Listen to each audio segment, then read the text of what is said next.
I'm Emily, 32, a software engineer in Boston with a scar that tells a story. My family always had issues with money and success, but I never imagined my own mother would throw scalding coffee at my face during my sister's engagement party.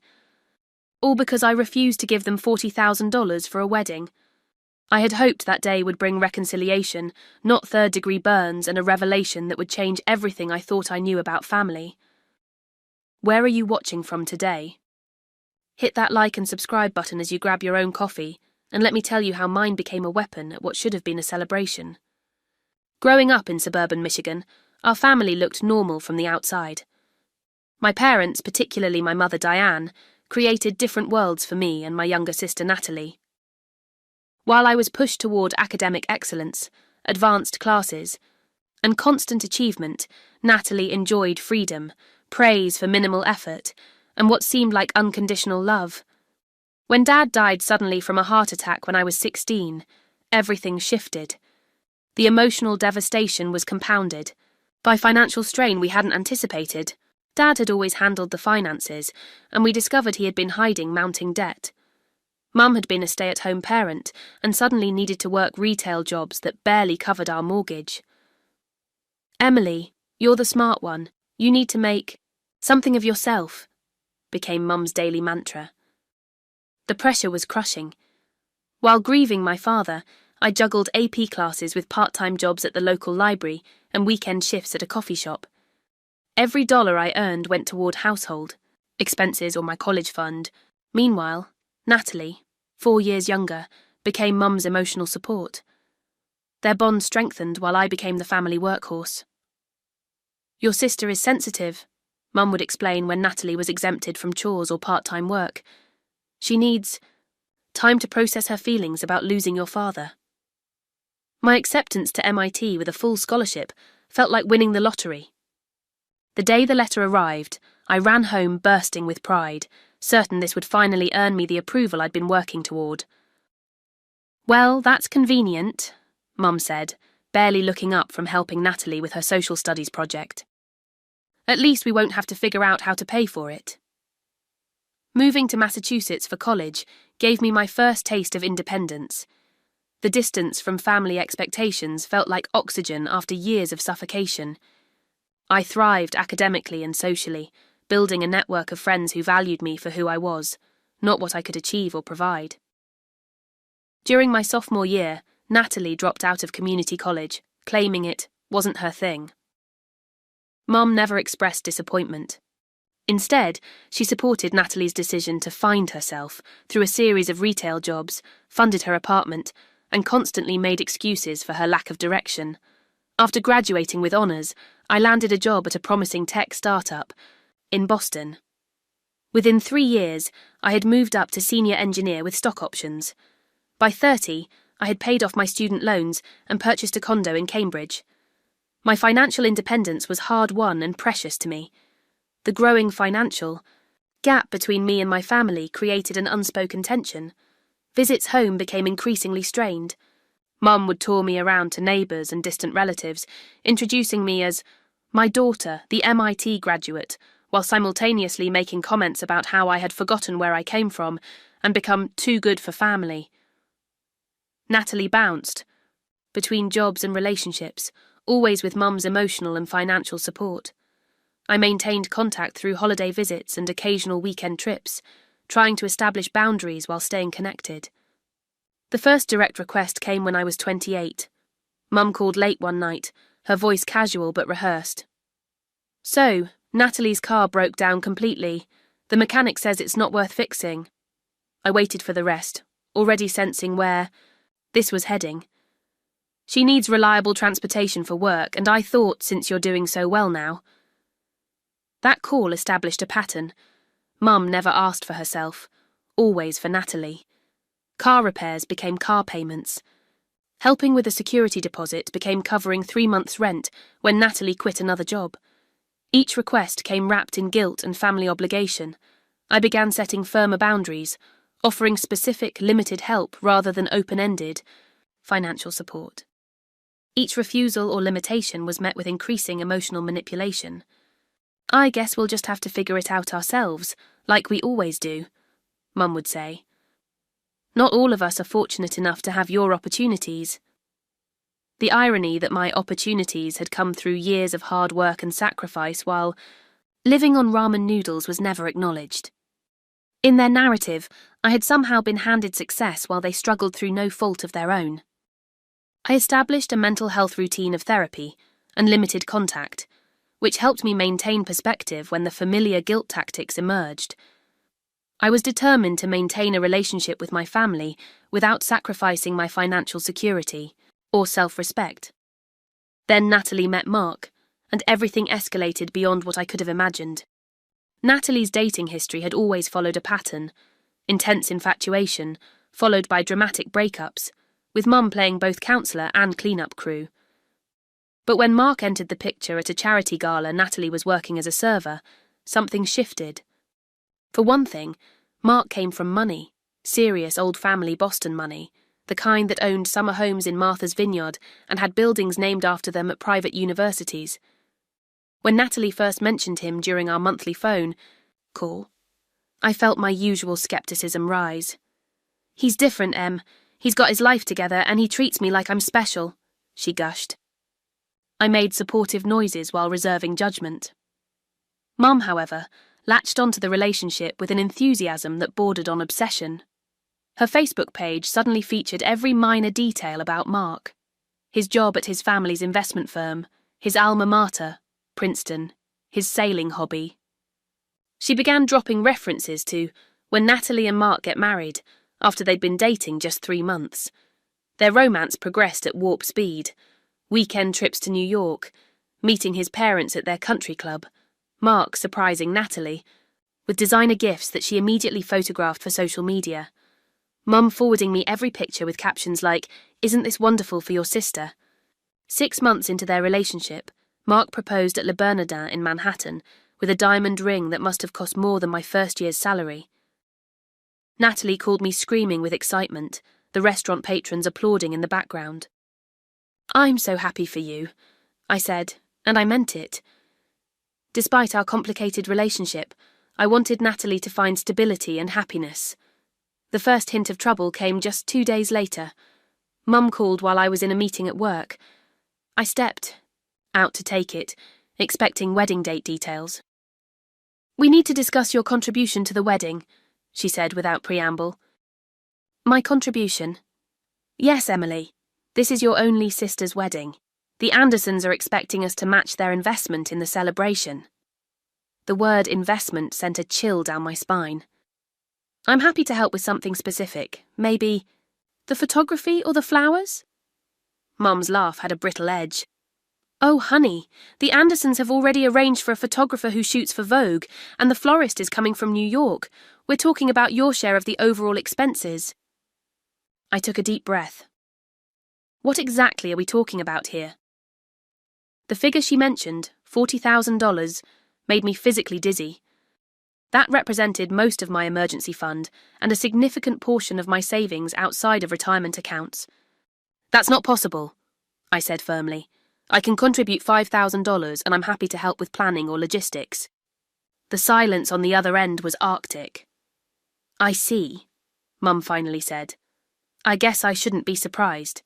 You've always been selfish when it comes to your sister." Before I could respond, she'd hung up.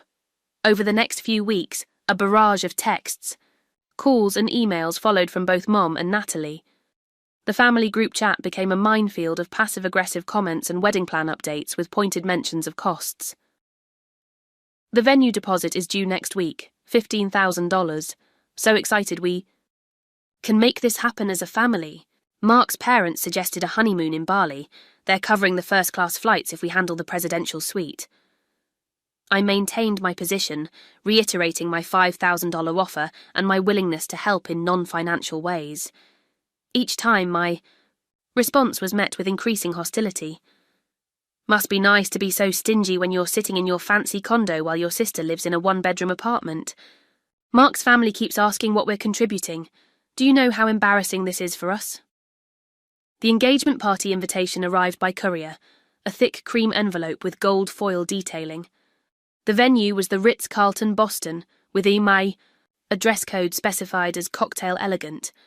I stared at it for a long time, contemplating whether to attend. My therapist's voice echoed in my head.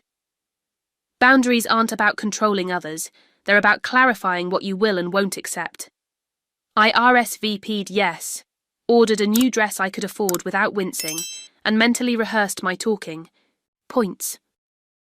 I would be happy for Natalie. I would be polite to Mark's family. I would stand firm on my financial boundaries. Nothing prepared me for what actually happened. The Ritz-Carlton ballroom took my breath away, not just because of its crystal chandeliers and tasteful opulence, but because of what each glittering detail represented in dollars. The ice sculpture of intertwined hearts, the string quartet, playing in the corner, the towers of champagne glasses, all screamed expense far beyond what I had imagined. I smoothed the front of my navy blue cocktail dress, a mid-range department store find that had seemed elegant in my bedroom mirror, but now felt conspicuously understated among the designer labels surrounding me. Mark's mother wore what I was. Certain was Carolina Herrera, while his father's watch alone probably cost more than my monthly mortgage payment. "Emily, you made it!" Aunt Patricia air-kissed both my cheeks, her eyes doing a quick assessment of my outfit. "It's been ages. I hear you're doing some computer thing in Boston." "Software engineering," I corrected gently. "I design systems for financial security applications." "How fascinating," she said with the tone people use for children describing imaginary friends. "Your mother tells me you're doing quite well for yourself." The implied question hung in the air. Before I could respond, Uncle Robert joined us. "There's our MIT graduate. Tell me, how's that tech bubble looking? Ready to burst yet?" He chuckled at his own joke. "Just teasing, but seriously, you must be making a fortune these days." The pattern continued as I circulated. Relatives I hadn't seen in years suddenly had intense interest in my career, specifically its financial aspects. I dodged questions while sipping sparingly at a glass of champagne, needing my wits about me. Across the room, Natalie held court in a blush pink gown that made her look like she'd stepped out of a bridal magazine. She was radiant, her laugh carrying over the music as she introduced Mark to distant cousins and family friends. When I finally approached, her smile dimmed noticeably. "You came," she said, less a greeting than an observation. "Wouldn't miss it," I replied, giving her a hug she barely returned. "The party is beautiful. Congratulations again." Mark stepped forward, tall and Kennedy-esque in his tailored suit. "Emily, great to finally meet you. Natalie talks about you constantly." Somehow I doubted that, but I smiled and shook his hand. "Likewise. I'm happy to see her so happy." "The Bennetts are here," Natalie interrupted, her attention already shifting away from me. "I need to introduce them to your parents, Mark." She tugged him away with barely a backward glance. I stood alone for a moment before making my way to the bar for water. 20 minutes later, Natalie found me again, this time with purpose in her stride. "Can we talk somewhere?" she asked, her voice tight. "Privately." She led me to a small ante-room off the main ballroom. Once the door closed behind us, her pleasant expression vanished. "What are you trying to pull, Emily?" I blinked, genuinely confused. "What do you mean?" "Mom told me you're refusing to help with the wedding. Do you have any idea how that makes us look to Mark's family?" I took a careful breath. "I offered $5,000 and help with planning. That's what I can comfortably give right now." Natalie scoffed. "5,000? The welcome dinner alone costs more than that. I understand this is a big event, but—" "No, you don't understand." She cut me off. "The Andersons expect both families to contribute equally. They're putting in $80,000. My mouth went dry. $80,000? For a wedding? For a proper wedding. Natalie's eyes narrowed. Mark's sister had her reception at the plaza. His family has expectations. Then maybe their expectations need adjusting, I suggested. Or maybe you and Mark should consider what kind of wedding you can afford without putting everyone into debt. It's not debt for them, and it shouldn't be for us either. You've got money, Emily. Everyone knows about your fancy job and stock options. My financial situation isn't what people think. I tried to explain. I have a mortgage, retirement, planning, emergency savings. Oh, please, Natalie rolled her eyes. You just don't want to share? You never have.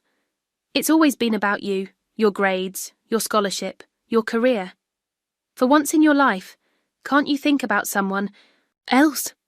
The unfairness of this statement stunned me momentarily speechless. Before I could formulate a response, the door opened, and Mark's mother entered. There you are, darling. The Whitmores are asking about your engagement photos. Her gaze fell on me with polite curiosity. You must be Emily. So lovely to meet. EU. We've heard so much.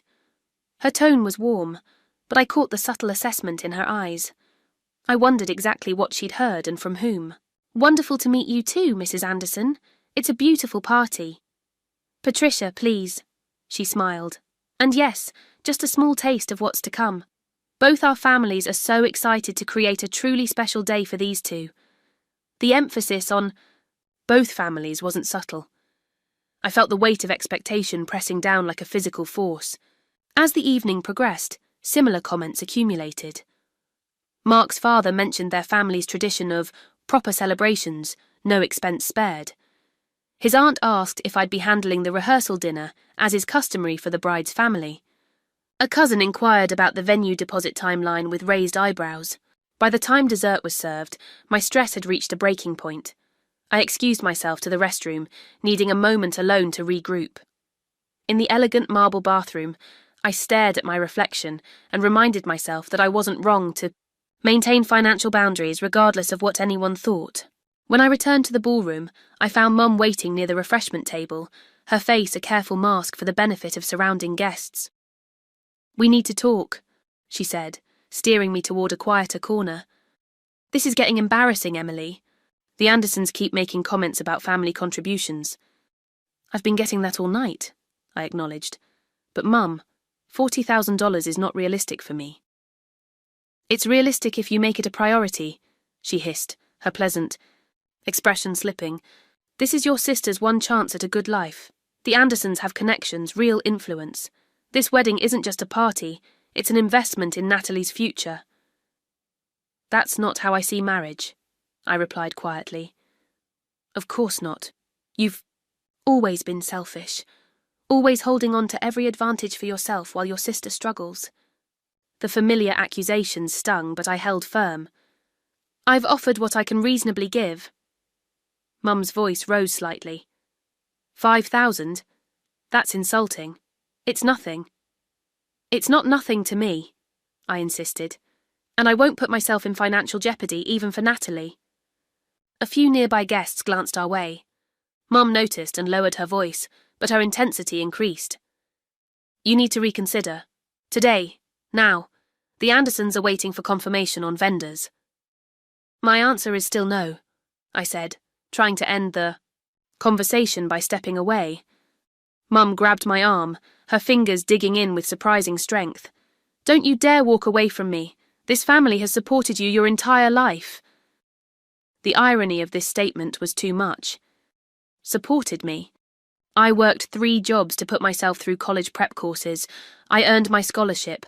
I built my career while sending money home whenever you asked. And now, when we need you most, you turn your back on us. She spat, her voice rising again despite the public setting. After everything I sacrificed for you. More heads were turning our way. I gently tried to extract my arm from her grip. This isn't the place, Mom. We can discuss this later. Her face contorted with a rage I'd never seen before. There is no later. The Andersons are asking questions now. You need to step up now. I can't give you $40,000, I said with finality. I'm sorry, but that's my answer. I didn't see her reach for the coffee cup. I only felt the sudden, shocking pain as scalding liquid hit my face and neck. Time seemed to slow as the hot coffee made contact with my skin. For a split second, there was just disbelief. This couldn't actually be happening. Then came the pain, immediate, searing, unlike anything I'd ever experienced. I heard screaming, and realized it was coming from me. Chaos erupted around us. Guests gasped and backed away. Someone shouted for ice. Through the pain and confusion, I heard Mum's voice, already shifting from fury to performance. "It was an accident. I tripped. Emily, stop making a scene." My eyes were squeezed shut against the burning sensation, tears streaming involuntarily. When I managed to open them, I saw a circle of shocked faces staring at me. Natalie stood frozen. Beside Mark, her expression not of concern but of mortification. Mark's father was already on his phone, presumably calling for medical assistance. "Get her to the bathroom," someone directed. I felt gentle hands on my shoulders. Mark's mother, I realised dimly. "This way, dear," she said, her voice calm, but urgent. "We need cold water on that immediately." As Patricia guided me away, I heard Mum behind us. "She bumped into me. The cup just slipped. Emily has always been so clumsy." The lie was so blatant, so immediate, that even through my pain I felt a new kind of shock. In the bathroom, Patricia helped me to the sink while instructing someone to bring ice. "Keep your eyes open if you can," she directed, helping me splash. Cold water on my face. "We need to make sure none got in your eyes." The bathroom mirror revealed angry red splotches spreading across my left cheek, jaw and neck. My skin was already beginning to blister in places. The elegant bathroom became a makeshift first aid station as a server arrived with ice wrapped in cloth napkins. "Should we call an ambulance?" Patricia asked, her composure remarkable given the circumstances. "No," I managed through gritted teeth. "I can drive myself to the ER." "You certainly will not," she countered. "Not with a burn like that. My husband has already called for medical assistance."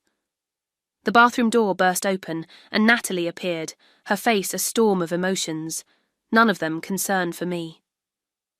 "What the hell, Emily? You've ruined everything." Patricia's head snapped up. "Natalie, your sister is injured. It was just coffee, and it was an accident. Now everyone's talking, and the Whitmores are leaving early, and the whole party is derailed." I pressed the ice pack to my face, struggling to process that my sister's primary concern was her party, not the fact that our mother had just assaulted me. "I think," I said carefully through the pain, "that I should go." "Yes, you should," Natalie agreed immediately. "Mum's upset enough already." Patricia looked between us with undisguised disbelief. "Natalie, your sister needs medical attention. That burn is serious." "The staff can handle it," Natalie dismissed. "Emily, just go out the side entrance so you don't cause any more disruption." Something broke inside me at that moment, the last thread of illusion that my sister cared about me in any meaningful way. I stood shakily, still holding the ice to my face. "Congratulations on your engagement," I said quietly. "I won't be at the wedding." I walked out despite protest from Patricia and the server who'd been helping. In the hallway, I encountered Mark, his face concerned. "Emily, wait. Let me call you a car at least." "I'm fine," I insisted, though I was anything but. "I just need to go." I avoided the main ballroom, finding a service corridor that led to a side exit. My car was valeted, but I texted the claim number to the service, unwilling to face the front entrance where guests might still be arriving. The drive to the emergency room was a blur of pain and disbelief. I kept the air conditioning blasting on my face, which provided minimal relief. At a red light, I checked my phone to find a barrage of texts, none expressing concern for my well-being. "Mum, I hope you're satisfied with the scene you caused. Mark's family must think we're crazy now." Natalie, way to make my engagement about you. Again. Aunt Patricia, your poor mother is beside herself. You always were difficult. I turned off my phone and focused on reaching the hospital. The emergency room staff took one look at my formal attire and facial burn and immediately ushered me to an examination room. The intake nurse's eyes widened when I explained what had happened.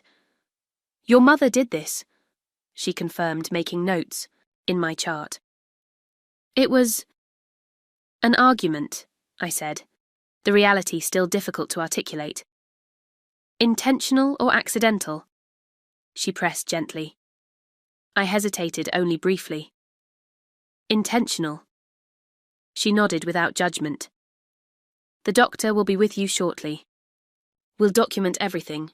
The examining doctor was equally professional, cleaning the burn and applying specialized ointment before covering it with non-stick dressings. This is a second-degree burn, she explained. There will likely be some scarring, but with proper care, we can minimize it. I'm prescribing pain medication and antibiotics to prevent infection.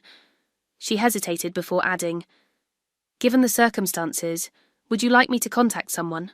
There are resources for domestic violence situations. It wasn't domestic violence, I said automatically, then reconsidered. At least not in the usual sense. It was a one-time thing. She nodded but handed me a pamphlet anyway. Family violence takes many forms. The resources are there if you need them. It was nearly midnight when I was discharged. I sat in my car in the hospital parking lot, suddenly aware that I had nowhere to go except my empty condo. No one was waiting to make sure I was okay. No one had called to check if I'd received medical attention. For the first time that night, I allowed myself to cry. Not from the physical pain, though that was considerable, but from the stark reality that the people who should have loved me most had shown themselves incapable of basic human concern. I drove home in silence, climbed the stairs to my third-floor unit, and carefully followed the wound care instructions before taking the prescribed pain medication. As I drifted into uneasy sleep, my phone remained off. Whatever else my family had to say could wait until morning. It would be 3 days before my mother or sister contacted me again, and when they did, it would not be to apologize. The morning after the incident, I awoke to throbbing pain and the harsh reality of what had happened. The events at the engagement party seemed surreal in the light of day, like something from a bad movie rather than my actual life. I shuffled to the bathroom to change my dressings as instructed and confronted my reflection. Angry red and blistered skin covering nearly a quarter of my face.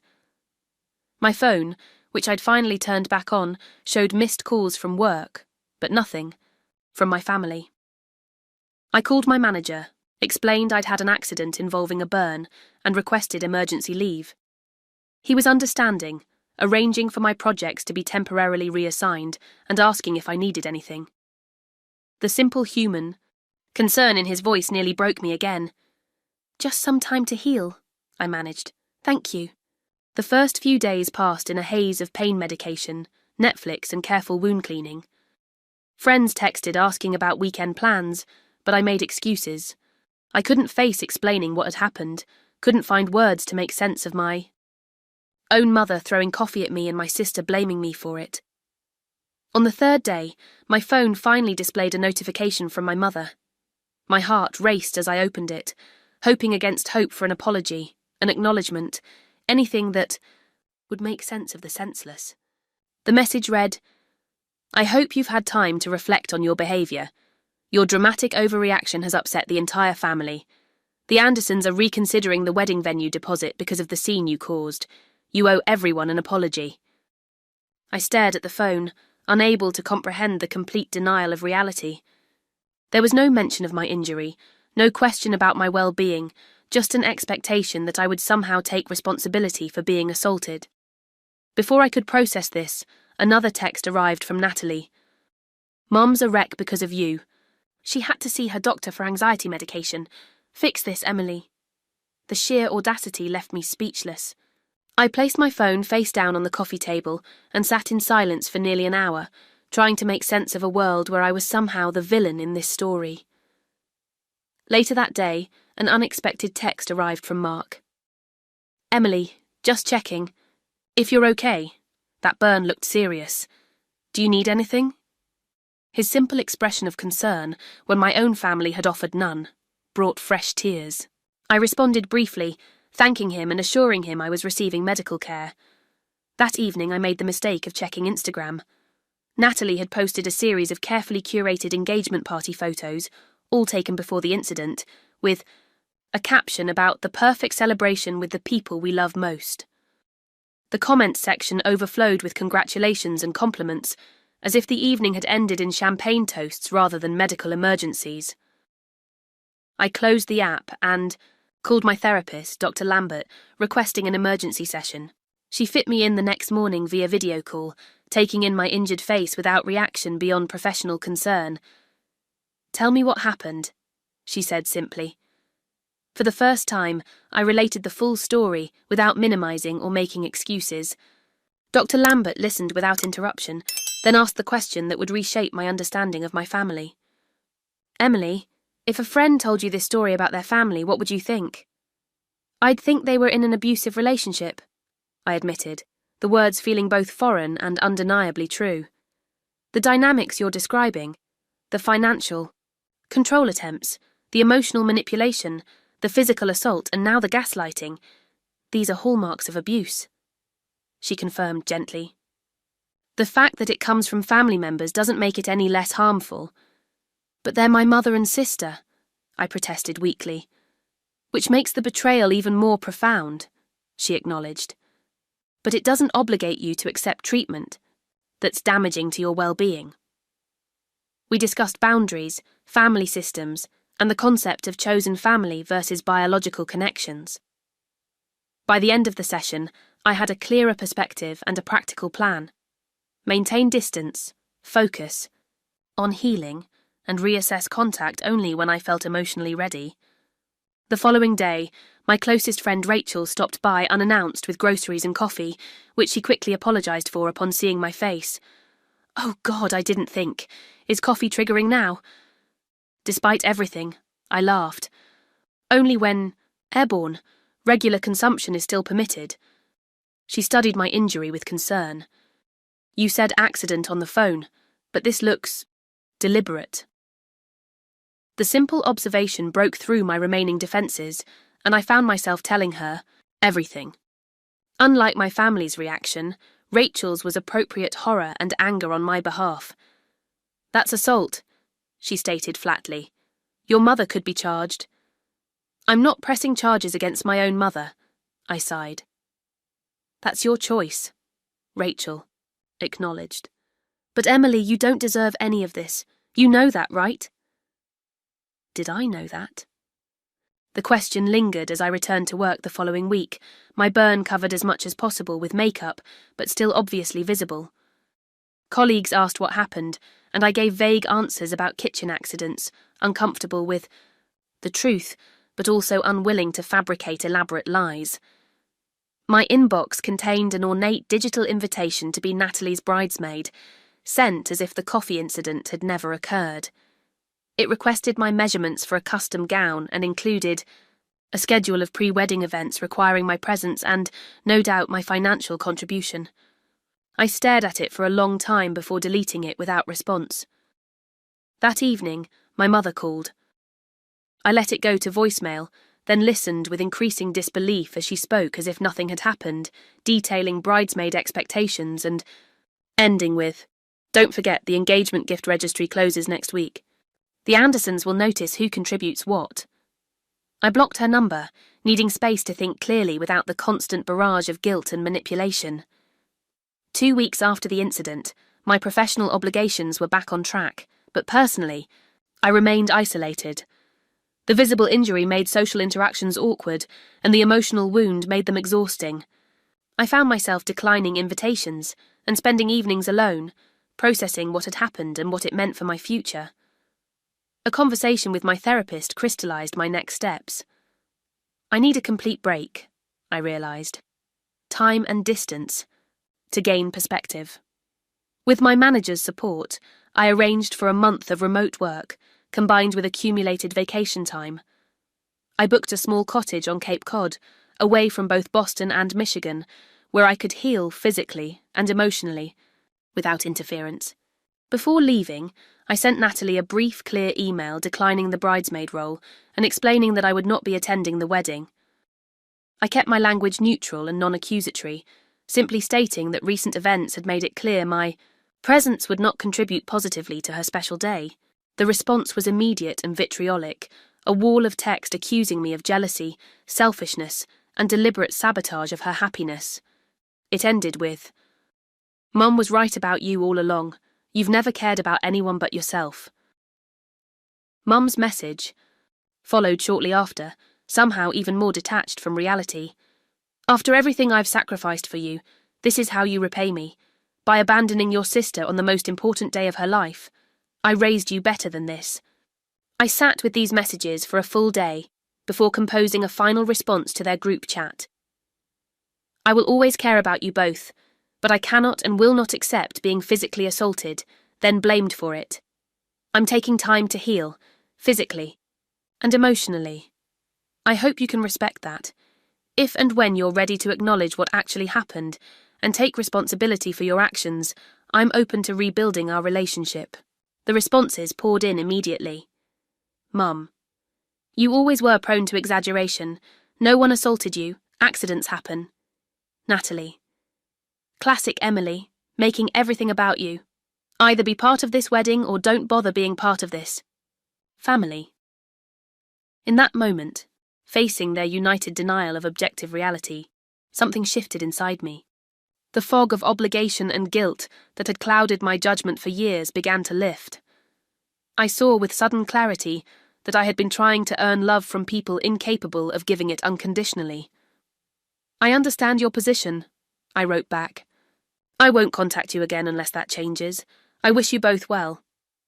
I turned off notifications from them both, packed my car and headed for Cape Cod, uncertain what awaited me on the other side of this family rupture, but knowing I couldn't continue on the path we'd been travelling.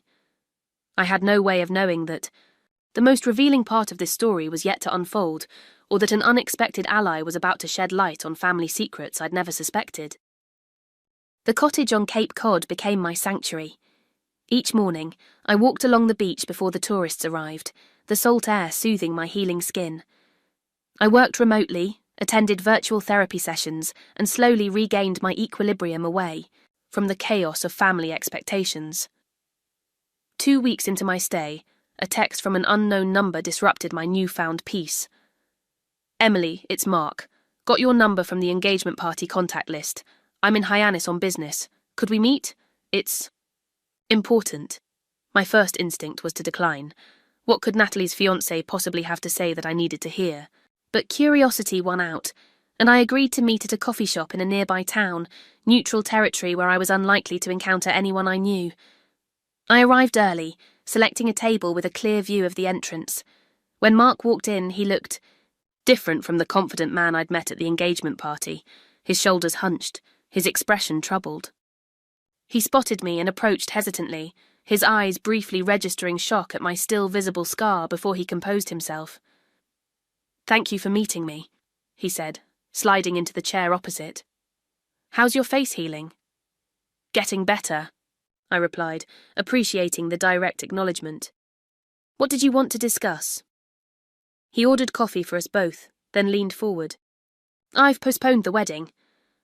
Of all the things I had expected him to say, this wasn't on the list. "Why?" "After what happened at the engagement party, I started seeing things differently."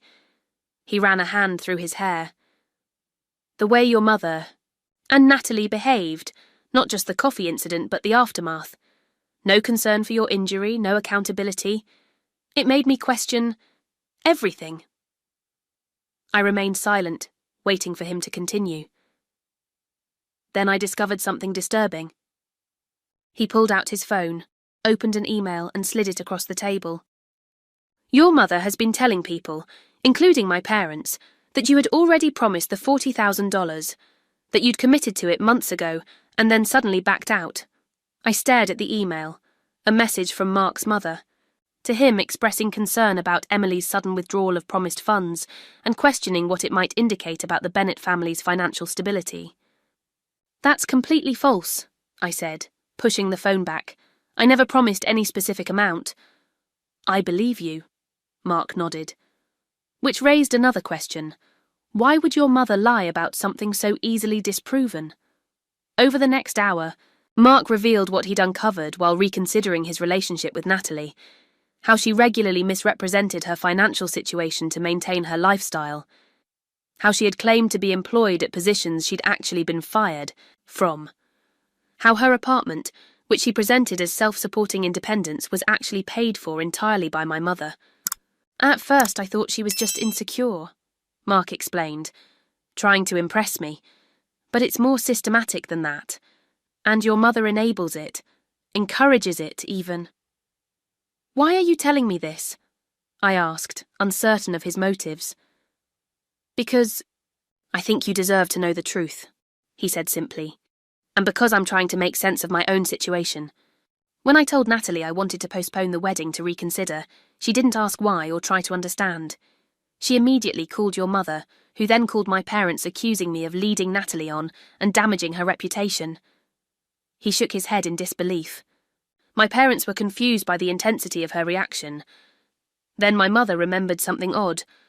Last Christmas, your mother mentioned applying for a loan using property as collateral. Property she claimed you had gifted her. My coffee cup froze halfway to my lips. I never gave her any property. That's what seemed strange.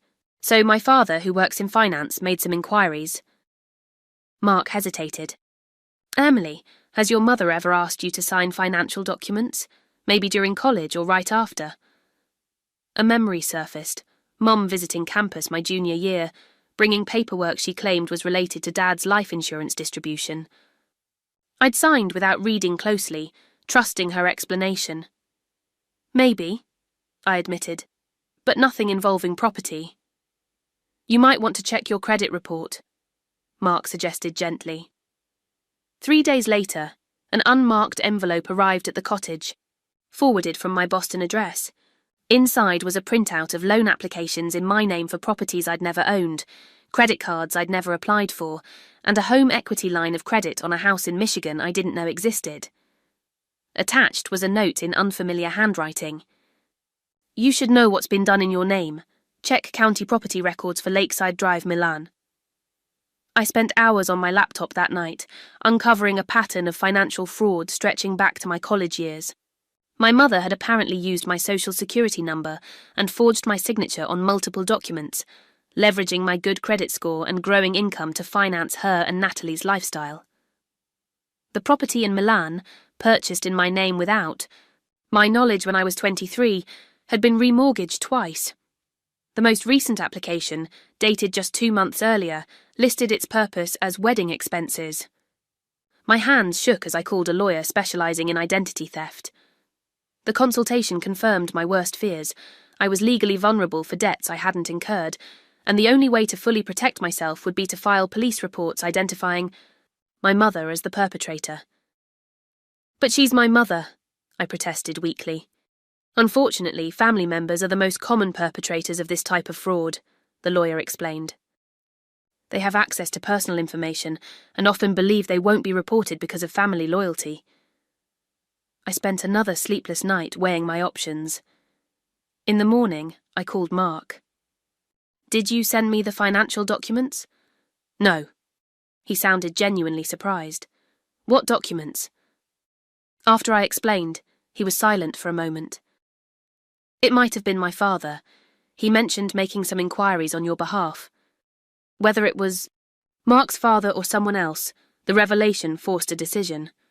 I contacted the lawyer again and began the process of protecting myself. Police reports were filed, credit bureaus were notified, fraudulent accounts were flagged for investigation. Word spread quickly through the family grapevine. My phone exploded, with messages from relatives taking sides without knowing the full story. Some condemned me for taking legal action against my own mother. Others, surprisingly, offered support. My cousin Melissa called late one evening.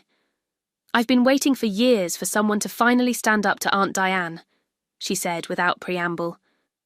She did something similar to my mum back in the 90s, opened credit cards in her name, ran up debt, then disappeared when it came due. This revelation led to others.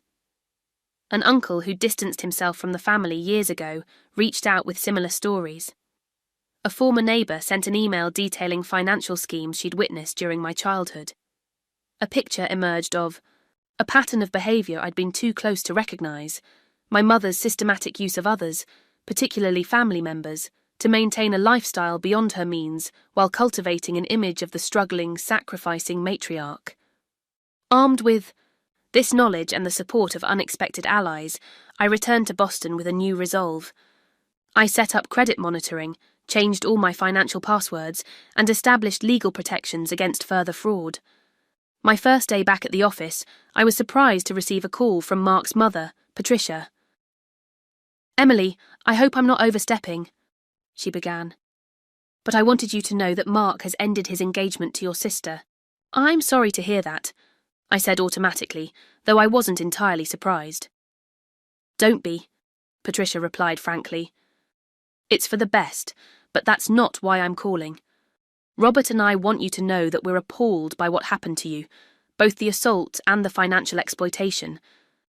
If you need character witnesses or any other support during the legal proceedings, we're available." The offer from relative strangers when my own family had abandoned me brought unexpected tears. "Thank you, that means a lot." "Families should protect each other," Patricia said simply. "When they don't, sometimes others must step in." As word of the legal proceedings spread, the family divided further. Some relatives cut contact completely. Others emerged from the woodwork with their own stories of my mother's manipulation and deceit. My Aunt Elizabeth, my father's sister, who had distanced herself years ago for reasons I'd never understood, called for the first time since his funeral. "I should have said something when you were younger," she said, regret heavy in her voice. "Your father tried to shield you from the worst of it. After he died, I should have stayed involved, but Diane made it impossible." "The worst of what?" I asked, realizing how little I actually knew about my parents' relationship. "The financial chaos, the manipulation. Your father covered for her. For years, taking loans to pay off her debts, working overtime to maintain the lifestyle she demanded. It's what ultimately stressed his heart beyond capacity. This revelation, that my father's death might have been hastened by the same patterns, now affecting me, crystallized my resolve. This wasn't just about protecting myself anymore, it was about breaking a cycle that had already claimed too much. When I returned to work fully, I was open with colleagues about what had happened, not in a bid for sympathy, but as an acknowledgement of reality and a refusal to continue hiding family dysfunction behind polite fictions. To my surprise, sharing my story led others to open up about their own family struggles. A junior engineer confided about financial abuse from his brother. A project manager shared her experience with a parent's addiction. What I had feared would alienate me instead created deeper, more authentic connections. The scar on my face began to fade but remained visible, a permanent reminder of what happens when boundaries are violated and truth is denied. I came to see it not as a mark of victimhood, but as evidence of survival and the courage to face reality, however painful. 6 months after the coffee incident, I had created a new normal, one where I controlled my finances completely, where I surrounded myself with people who respected boundaries and told the truth, where I no longer accepted the premise that family obligation trumped personal well-being. I didn't know then if reconciliation with my mother and sister would ever be possible, but I knew with certainty that if it happened, it would be on fundamentally different terms than before. Terms based on honesty, respect, and genuine care, not obligation, guilt, or financial exploitation. The path forward wasn't clear yet, but for the first time in my adult life, I was walking it with open eyes and on my own terms. 6 months became a year. The legal proceedings regarding the identity theft moved slowly through the system, but my life continued to evolve in more positive directions. The angry red scar on my face had faded to a pale line, noticeable if you knew to look for it, but no longer the first thing people saw when they met me. Winter turned to spring, and with it came news via the family grapevine. Natalie and Mark's relationship had ended permanently. He had moved on, dating a pediatric surgeon he'd met through friends. Natalie had moved back to Michigan, living with Mom while supposedly launching an online boutique that never quite materialized. I received this information from my Aunt Elizabeth, who had re-entered my life as a supportive presence. Over Sunday brunches in Boston when she visited for business, we rebuilt a relationship that should have existed all along. "Your mother reached out to me," Elizabeth mentioned during one such meeting, carefully gauging my reaction. "She asked for my help contacting you." My stomach tightened. "What did you tell her?" "That you're doing well, and that any reconciliation would need to start with her acknowledging what actually happened." Elizabeth stirred her coffee. She didn't like that answer. I nodded, unsurprised but still disappointed. And Natalie? Working at the mall, last I heard. The online boutique didn't pan out. Elizabeth hesitated. The house, the one in your name, is in foreclosure proceedings. The news should have upset me, but I felt only a distant sadness. My credit had taken a hit from the identity theft, but my lawyer had helped me file the necessary fraud reports to begin rebuilding. The financial damage was substantial, but not catastrophic. The emotional damage had been the greater challenge to overcome. That evening, I received an unexpected email from Natalie, the first direct contact in nearly a year. The subject line read simply, "I'm sorry." The message itself was brief. "I've been doing a lot of thinking since Mark left. Maybe you weren't the problem. Can we talk sometime?" It wasn't a full acknowledgement of what had happened, but it was the first crack. In the wall of denial my family had constructed, I replied cautiously, suggesting a phone call the following weekend. When Saturday came, I found myself nervous as I dialed her number. The Natalie who answered sounded different, subdued, less entitled. "Thanks for calling," she began awkwardly. "I wasn't sure you would." "I wasn't sure either," I admitted, "but I'm willing to listen." What followed was a halting, imperfect conversation. Natalie didn't fully own her role in what had happened at the engagement party, but she acknowledged that her reaction had been not great. She talked about her breakup with Mark, how it had forced her to reconsider many of her assumptions. "He said he couldn't be with someone who thought it was okay to treat family the way we treated you," she confessed. "At first I was just angry, but then I started wondering if he might be right." It wasn't the complete accountability I might have hoped for, but it was a beginning. We ended the call with a tentative plan to speak again in a month, giving us both time to process. The following week brought another unexpected development, a certified letter from my mother. Unlike Natalie's hesitant outreach, Mum's letter was a masterpiece of manipulation disguised as reconciliation. "I'm willing to forgive what you've done to this family," she wrote. "The legal accusations, the turning Natalie's fiancé against her, all of it. Family should stick together no matter what. Not a word about the coffee incident, not a hint of responsibility for the financial fraud, just an expectation that I would return to the fold on the same dysfunctional terms as before." I showed the letter to my therapist during our next session. "What are you thinking?"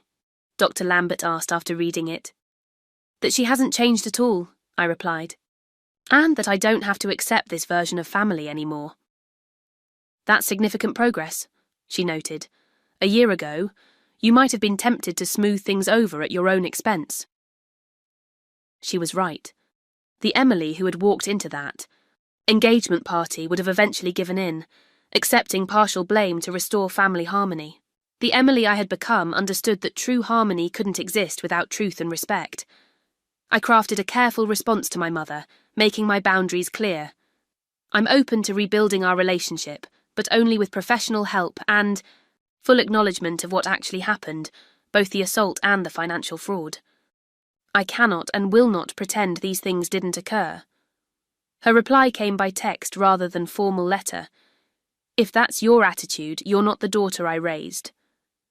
Perhaps she was right, though not in the way she intended. I wasn't the daughter she had raised, the one who accepted blame for others' actions, who sacrificed her own well-being to maintain family myths. I had become someone stronger, clearer, and unwilling to participate in the dynamics that had caused so much damage. My relationship with Natalie continued to evolve slowly.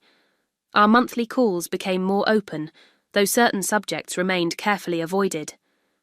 She had moved out of Mum's house, gotten a job as an assistant manager at a clothing store, and seemed to be developing independence for the first time. During one call, she mentioned casually, "I've been seeing a therapist, just to sort through some stuff with the breakup." "That's great," I encouraged, recognizing the courage it must have taken for her to seek help. "Yeah, well, we've been talking about some family stuff too. She says our childhood was kind of messed up." Natalie paused. "Did you ever feel that way?" It was the opening I had been waiting for, a chance to speak truthfully about our shared history without accusation. Yes, I said simply. I think we both experienced things that weren't healthy, just in different ways. The conversation that followed was the most honest we'd ever had. Natalie admitted feeling simultaneously favoured and controlled by our mother. I acknowledged my resentment over the unequal expectations and support. We didn't solve everything in one phone call, but we established a new foundation based on shared reality rather than competing narratives. As summer approached, I received an invitation to speak at a financial literacy workshop for young professionals. The organiser, who knew my story through mutual connections, thought my experience with financial exploitation could help others recognise warning signs. Standing at the podium, looking out at the audience of people just starting their careers, I felt an unexpected sense of purpose. Financial boundaries aren't just about money, I told them. They're about agency, respect, and sometimes self-preservation. The response was overwhelming. After the presentation, a line of people formed, many sharing their own experiences with family financial pressure or exploitation. One young woman with tears in her eyes thanked me for giving her the courage to question her parents' access to her accounts. This unexpected positive outcome led to more speaking engagements and eventually to the formation of a support group for survivors of family financial abuse. What had begun as my personal nightmare had transformed into a way to help others avoid similar situations. By the fall, I had partnered with a non-profit to develop a mentorship program for young women in tech facing family pressure around finances. We created resources, held monthly meetings, and built a community where experiences like mine could be discussed without shame. During this period of growth and contribution, my Aunt Elizabeth invited me to Thanksgiving dinner at her home in Chicago. Just a small gathering, she assured me. People who care about you. I accepted, curious about this new configuration of chosen family. The dinner included Elizabeth, her husband, a few close friends of theirs, and to my surprise, my cousin, Melissa, and her partner. I haven't done a family holiday in years, Melissa confided as we helped with dishes. Too stressful, but this feels different. She was right. The meal was relaxed and genuine, free from the undercurrents of competition and obligation that had characterised family gatherings throughout my childhood. We shared food and conversation, and when the topic turned briefly to my mother and Natalie, it was with compassion rather than judgment. People can only meet you as deeply as they've met themselves, Elizabeth's friend David, a retired psychologist, observed. Your mother may never be capable of the self-reflection necessary for true reconciliation. I'm coming to terms with that, I admitted, but it still feels like a loss. It is a loss, he agreed. One you're allowed to grieve, even while maintaining your boundaries. That permission to mourn the relationship I had wished for while protecting myself from the relationship that actually existed was profoundly healing. As the new year approached, Natalie called with unexpected news. I'm moving to Boston, she announced.